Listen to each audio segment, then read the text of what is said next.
Hello நண்பர்களே, வணக்கம். நான் உங்கள் பிரியா. நம்ம இன்றைக்கி பார்க்க போகிற பதிவு என்ன அப்படின்னு பார்த்தீங்கன்னா, யார் யாரெல்லாம் காகத்திற்கு உணவு வைக்கலாம், யார் யாரெல்லாம் வைக்கக்கூடாது, இந்த பதிவை தான் நம்ம தெளிவாக பார்க்கலான்னு இருக்கோம். அதுக்கு முன்னாடி நம்ம சேனலை நீங்கள் இன்னும் சப்ஸ்கிரைப் பண்ணாமல் பார்த்துட்டு இருந்தீங்க அப்படின்னா மறக்காமல் சப்ஸ்கிரைப் பண்ணி சப்போர்ட் பண்ணுங்கள். நம்ம சேனல் க்ரோத் ஆகுறதுக்கு நீங்கள் சப்ஸ்கிரைப் பண்ணுறது ரொம்பவும் ஹெல்ப்ஃபுல்லாக இருக்கும். இப்போ வாங்க நம்ம பதிவுக்குள்ளே போகலாம். ஸோ காகம் ஏன் நம்ம காகத்தை குறிப்பாக இந்த பதிவில் பார்க்க போகிறோம் அப்படின்னா, காகத்தை ஒரு அதிசய பிறவி அப்படின்னே சொல்லலாம். இந்த காகத்திற்கு நிறைய விதமான பண்புகள் இருக்குது. இது ஒரு தீட்டை அனுஷ்டிக்கக்கூடிய ஒரு உயிரினம்னே சொல்லலாம். இந்த பறவை தீட்டு உள்ள வீட்டில் உணவுகள் எதுவும் வச்சாங்க அப்படின்னா கண்டிப்பாக இது சாப்பிடாது அப்படின்னு சொல்லப்படுது. நம்ம இது வரைக்கும் டெஸ்ட் பண்ணி பார்த்ததில்லை. ஆனால் சொல்கிறாங்க.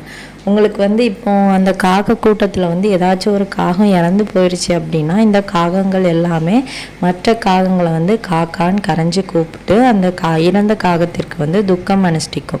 அதே மாதிரி மனுஷங்க எப்படி இறந்த வீட்டுக்கு போயிட்டு வந்தப்புறம் குளிப்பாங்களோ, அதே மாதிரி இந்த காகமும் அதோட தலையை நினச்சி அந்த தீட்டை போக்கிக்கொள்ளுமா. அப்படி தீட்டை அனுஷ்டிக்கக்கூடிய ஒரு உயிரினம்னு இந்த காகம் சொல்லப்படுது. அது நம்ம கூட நிறைய பேர் பார்த்துருப்போம். ஆனால் அது எதனால் அந்த தலைக்கு குளிக்குதுன்னு நம்மளுக்கு ரீசன் தெரியாது. ஸோ இதுதான் அந்த ரீசனாக இருக்கும். அதே மாதிரி பார்த்திங்கன்னா, நிறைய பேர் காகத்திற்கு தினமும் உணவளிப்பாங்க. அந்த மாதிரி உணவளிக்கிறவங்க யார் யாரெல்லாம் உணவு போடலாம் அப்படின்னு பார்த்தீங்கன்னா, ஒரு சில பேருக்கு இந்த சனி பகவானால் தோஷம் இருக்கும். அதே மாதிரி வேறு ஏதாச்சும் கிரக தோஷங்கள் இருக்கும். ஸோ அந்த மாதிரி இருக்கிறவங்கெல்லாம் காகத்திற்கு தாராளமாக உணவளிக்கலாம். மற்றவங்க நாங்கள் அப்போ சனி தோஷம் இருக்கிறவங்க மட்டும்தான் காகத்திற்கு உணவு போடணுமா, மற்றவங்கெல்லாம் உணவு போடக்கூடாதான்னு உங்களுக்கு ஒரு கொஸ்டின் வரும். ஸோ அப்படி கிடையாதுங்க. ஒரு சில பேருக்கு நிறைய குழப்பங்களோடு அவங்க அந்த காகத்திற்கு உணவளிப்பாங்க. குழப்பங்கள் இருந்தது அப்படின்னா கண்டிப்பாக காகத்திற்கு நீங்கள் உணவு அளிக்காதீங்க.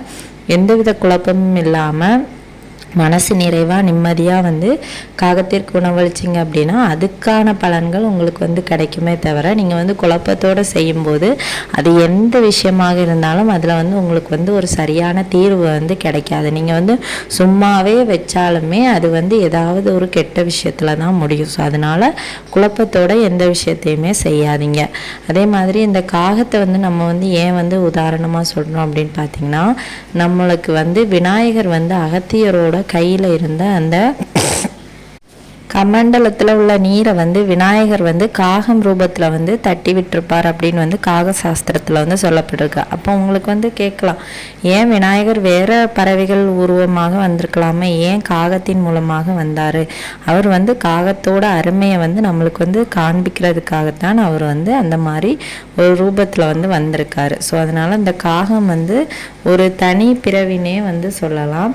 இந்த காகத்தை பார்த்திங்கன்னா, இது தன்னோட துணை இறக்குறது வரைக்கும் வேறு ஒரு துணையோட போய் சேரவே சேரலாம். அது துணை இருக்கிறது வரைக்கும் அந்த துணையை விட்டு ஒரு நொடி கூட அந்த காகம் பிரிஞ்சு இருக்காதான். அந்த அளவுக்கு ஒரு பாசமான உயிரினம் அப்படின்னு சொல்லலாம். நீங்கள் தினம் தினம் வீட்டில் இந்த காகத்துக்கு தொடர்ந்து உணவு வச்சுட்டு வரும்போது உங்கள் வீட்டையே அது தேடி தேடி வரும். உங்கள் கூட ஒரு நண்பனை போல் அது பழகும் அப்படின்னு சொல்லப்பட்டிருக்கு. நம்ம என்னடா காகம் ஒரு அனைத்துண்ணி, அது எப்படி நம்ம கூட பழகும் அப்படின்னு நம்ம கேட்கலாம்.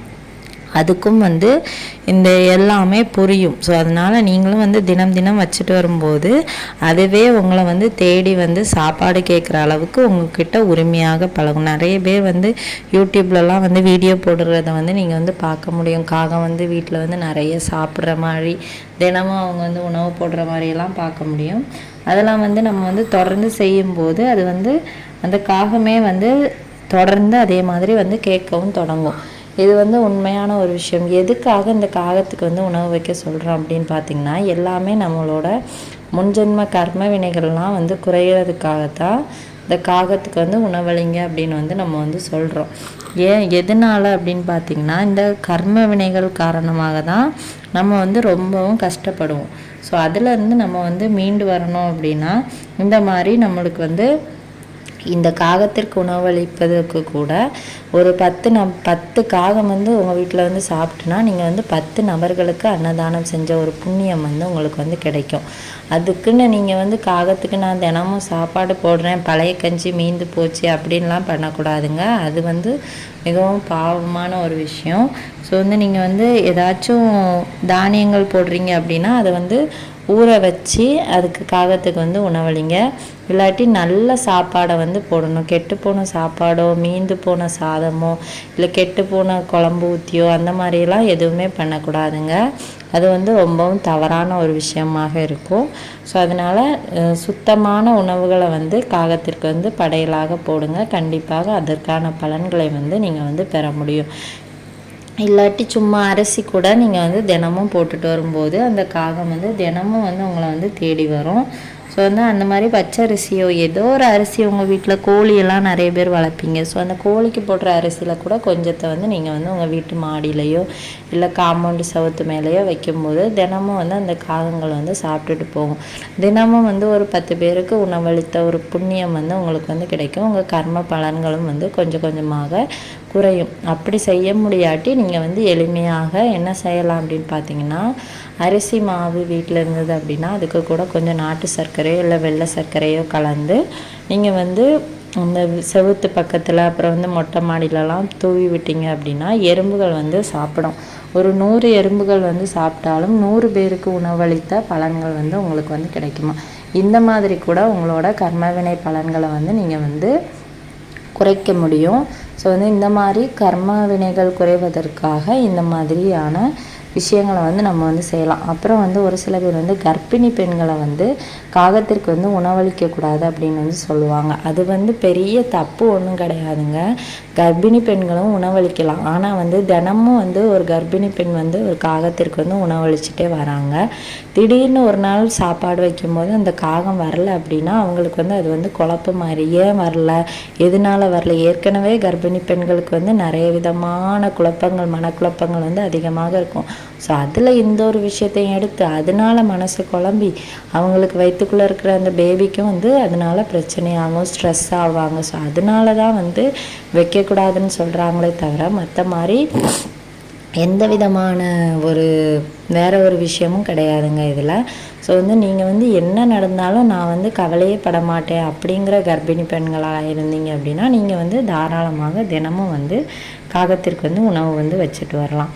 அதே மாதிரி மாதவிடாய் இருக்கிறவங்க வந்து 3 நாட்களுக்கு வந்து நம்ம வந்து கண்டிப்பாக வந்து டென்ஷனாக ரொம்பவும் எல்லாத்தையும் சிடுசிடுன்னு இருப்போம். ஸோ அந்த மாதிரி இருக்கிறவங்க அந்த 3 நாட்கள் தவிர மற்ற நாட்களில் வந்து நீங்கள் வந்து காகத்திற்கு உணவளிக்கலாம். வேறு எந்த ஒரு கண்டிஷனுமே கிடையாதுங்க.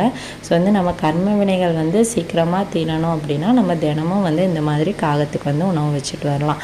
ஸோ அந்த பதிவு வந்து உங்களுக்கு வந்து கண்டிப்பாக உபயோகமாக இருக்கும்னு நினைக்கிறேன். உபயோகமாக இருந்துச்சு அப்படின்னா லைக் பண்ணி ஷேர் பண்ணுங்கள். மறக்காமல் நம்ம சேனலை சப்ஸ்கிரைப் பண்ணி வச்சுக்கோங்க. இந்த வீடியோவின் முழு பதிவை பார்த்ததற்கு மிக்க நன்றி.